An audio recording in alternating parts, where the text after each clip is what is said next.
Hi, my name is Elena Mendoza de Bamba, and you are listening to Mr.Indie.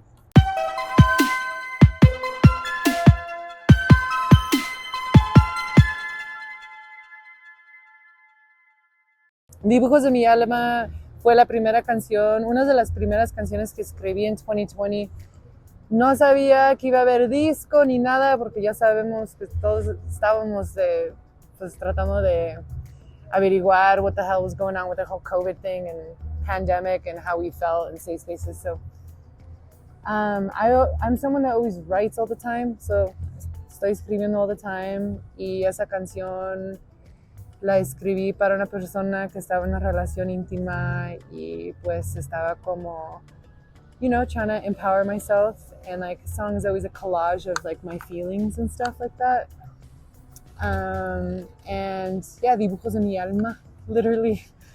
And I decided to put the song on the record because it just felt like era la dirección que yo quería ir, es natural escuchar esos ritmos, también cambiar la manera como interpretaba mis canciones, eso era. Yo, sí, so you did your math, yeah, totally. So yo crecí escuchando música ranchera, corridos, norteñas, guapangos, son tradicional de tierra caliente, como toda esa música, toda la música mexicana original, that's what I listen to. Like still, that's my everything.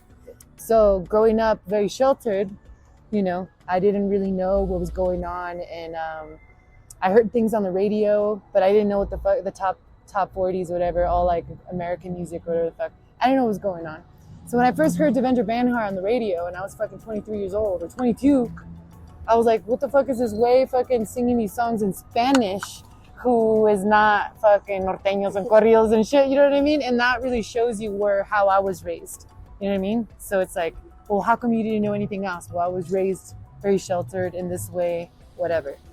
So obviously, and I liked it, and I identified with another Spanish-speaking person, another Spanish weirdo speaking person, that even though at that time I was so innocent and I didn't know a lot of things of my assimilation and code switching during the time, Devendra Banhart was like a fresh breath air. And so I was definitely naturally inspired by what was going on with my life, what was going on in my life, and then coexisting with this other artist that was doing all the stuff that I'm just naturally being myself, And keep in mind, I'm 41 right now, tengo 41, y no había muchas personas con que yo me podía identificar en esos tiempos que tocaban en español, que tenían, y él es venezolano, you know what I mean? Una persona que también tiene la misma representación como yo, de ser queer, ser mexicana, be like, there wasn't anything. So for me at 22 years old, I was like, holy shit, who the fuck is this,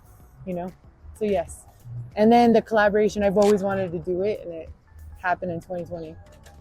Estaba como, I went crazy. Estaba viviendo en un little town que se llamaba Ashland in Oregon, y no había good music selection, like a record. There was like shit.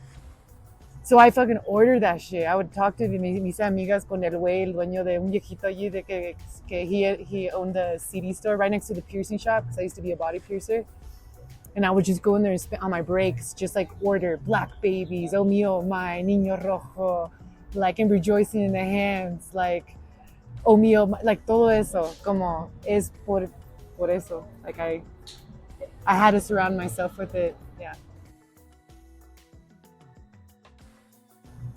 Todo del encierro, todo, como everyone had like a different experience, but we had an experience.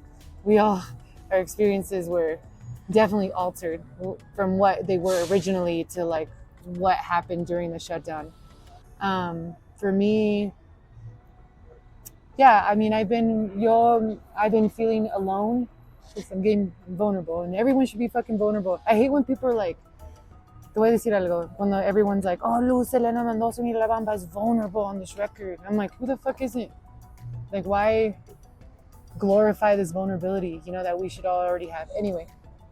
So I feel las cosas con la identidad y de ser mexicana americana y estar en un espacio bien americano y blanco como a los 23, 22 really fucked with my head, you know what I mean? And estoy como en la manera que me urge de hablar de identidad makes sense porque estaba en comunidades ya como adulta así assimilating, code switching and shit. So muchas me divorcié de una parte de mí que ya no me estaba ayudando anymore, you know, y muchos de eso empezó porque las conversaciones de la, you know, younger generation are having about being queer, boundaries, mental health, you know, gender, like everything is just like I get to benefit from those conversations now. So obviously a lot of that changed. And then como me hacía chiquita, you know, como ya estoy tratando de evolucionar, de no hacerme chiquita, you know. Y aunque la gente me puede mirar and be like, esta sí sabe, and I'm just fucking, it's been a very long journey. And to even be here, I can't be, no me puedo ser chiquita de creer que voy a vivir aquí en México, you know what I mean? Era como, like, a strength, a resilience. So, Lucha, really, Lucha, el nombre Lucha came porque era de alguien de cariño me estaban diciendo Lucha cuando vine a vivir a México, porque la Lucha son las Lucías, son las Luis Elenas and shit. So I mean, I adopted that name. And at the same time, Lucha being something of to persevere and that resilience as a fucking 41-year-old and growing super and crazy domestic violence, misogynistic household until I was 18 years old. Did not even know that even calling myself gay or queer was even available to me, or even call myself an artist. I thought that was for white people and fucking American privileged kind of fucking cultured people. So all that shit is changing. My urgency in talking about it is changing.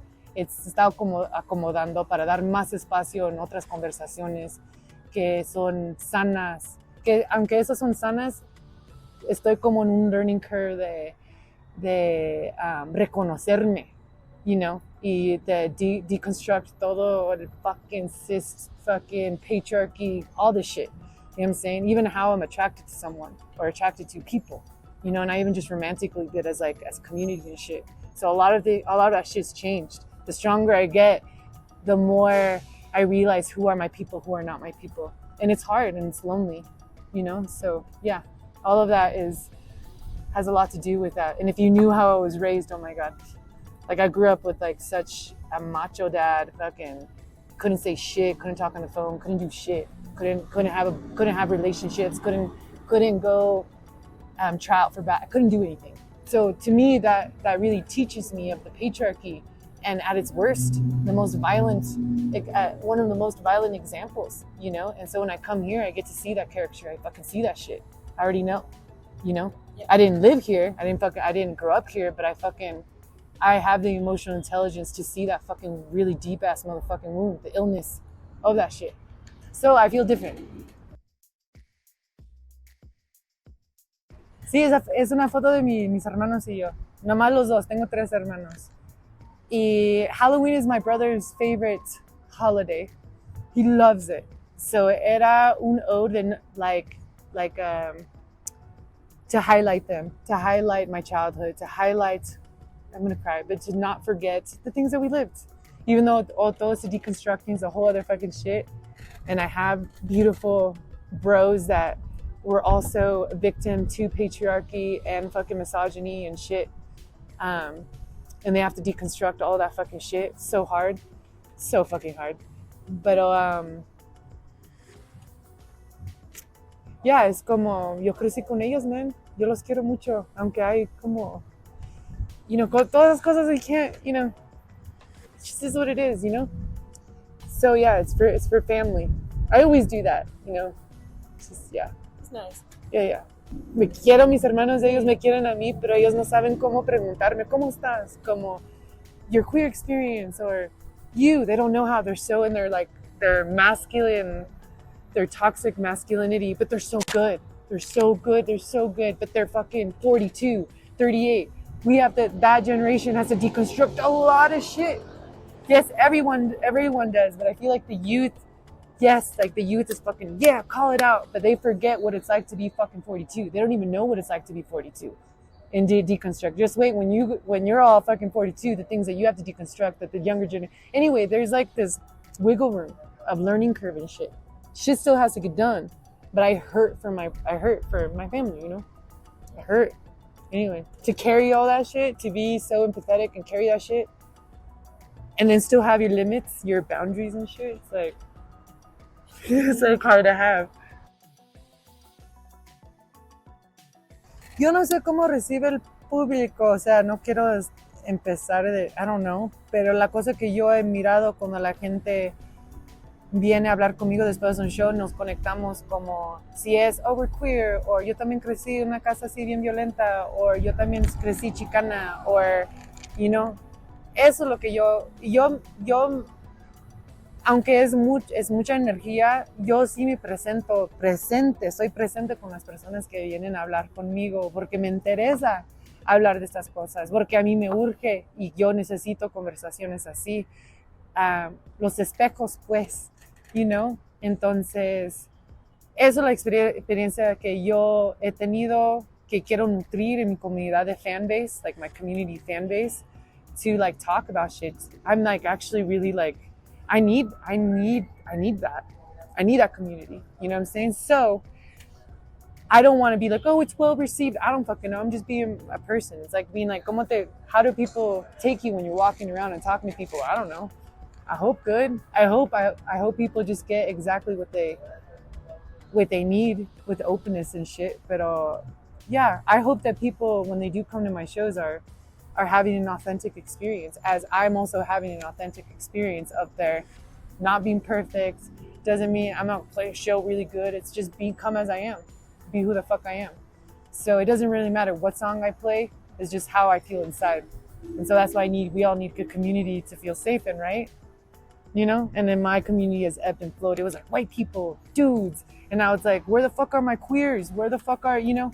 Like it's, the more I become exactly who I am, the more I'm starting to see the impact. So that's how I can talk about what I've experienced at shows and after shows, you know? I'm like sometimes disassociated with the whole like live experience where I'm like, I do it and it's done and I'm like somewhere else, you know, and I just want to connect. Right now I'm just trying to live here in Mexico City, you know, learn a little bit more about myself, learn more about the culture. Obviously, you already can imagine what I do know and all the shit that I told you, but there's so much more. And I am looking forward into finishing a project here, you know, and just do it all in Mexico. And I've already started it. And yeah, you know, just el aprendizaje sigue. A ver qué pasa then, you know.